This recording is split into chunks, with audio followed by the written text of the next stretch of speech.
welcome in Jenny Horne, markets correspondent and co-host of Next Gen, to get a closer look at Dell. All right, there were some things to like in its latest quarterly report, but talk me through some of your takeaways, Jenny. Yeah, 2 words, Diane: mixed outlook, and that's why shares are slightly lower. I will say about 1% here, not necessarily a sell-off by any means, but still not exactly a revenue outlook that I think the bulls were hoping for. So they did say their prospects for AI do remain strong as they extend their AI from some of the largest service providers into the enterprise at scale and out to the edge with PCs. That's per their chief operating officer. But for their fourth quarter that ran through January, the company reported revenue of $23.9 billion, up about 7% on a year-over-year basis, slightly below consensus, though. Adjusted earnings per share did pretty handily top at $2.68 a share versus the $2.53 expected. They did also announce an 18% increase to their annual dividend to $2.10 a share.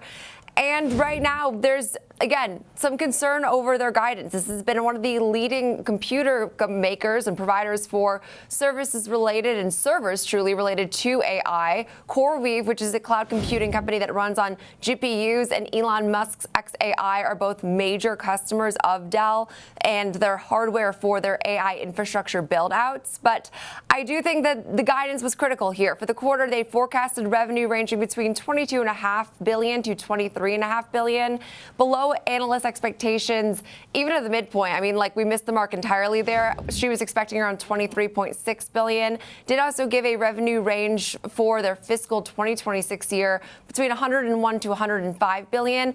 Also, slightly actually ahead of consensus was around $103 billion. So not to say they missed their fiscal year revenue guide was still intact. But from the street today, I've seen mostly price target reductions, albeit modest, but sentiment today is somewhat of a repricing of Dell here, as shares, yes, have hung on to a near 20% gain over 12 months, but it's been disappointing this year, frankly, just range bound. And yesterday saw some pressure on the back of, I can imagine, sympathy with NVIDIA.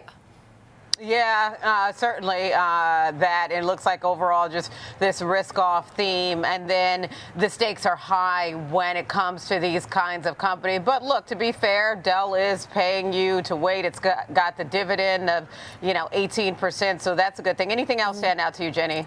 Well, I will say that even though there was a negative reaction, I mean, they did project $15 billion now from AI server revenue in fiscal 2026. And like you said, raise their dividends.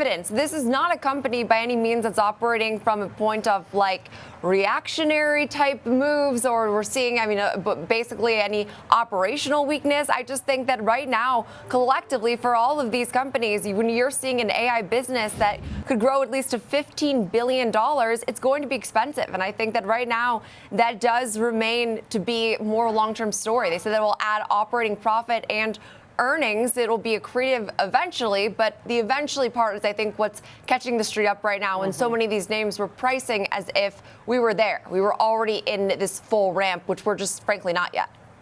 All right, Dell shares down about 5% in the pre-market, more than 5%. Jenny Horne, thanks a ton.